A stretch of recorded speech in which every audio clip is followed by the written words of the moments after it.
happy to give way.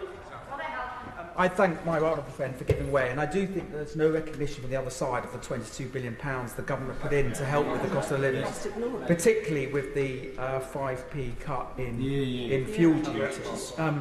But I just ask my honourable friend that the oil companies are not passing the cuts to the pumps. They don't reduce the price. They take ages to reduce the prices when the international oil price falls. The oil bosses are earning multi-million-pound salaries and getting multi-million-pound bonuses. They are, in essence, in my view, the new oligarchs. And I would urge him not to consider both a windfall tax on the oil companies, which we can then use to cut taxes for the lower paid or cut energy bills, and also introduce a PumpWatch monitor to make sure that there is fair competition, that consumers get a fair deal at the pumps. But I genuinely recognise all the work that he has done thus far to try and cut the cost of living.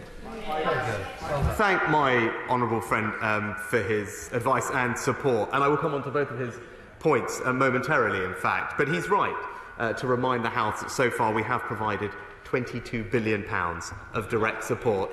This is not, Madam Deputy Speaker, a trivial figure.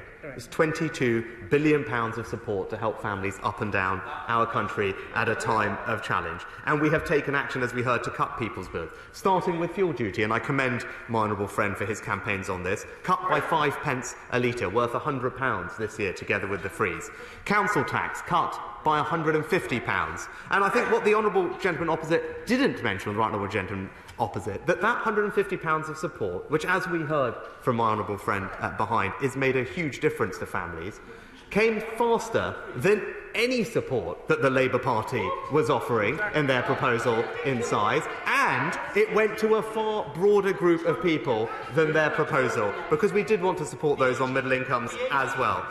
VAT, which would have worth about, I think, £8 a month at the time, Madam Deputy Speaker, this is £150 in people's bank accounts in April.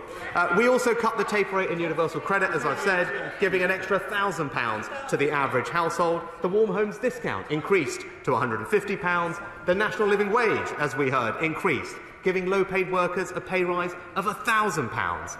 And, Madam Deputy Speaker, we will go further.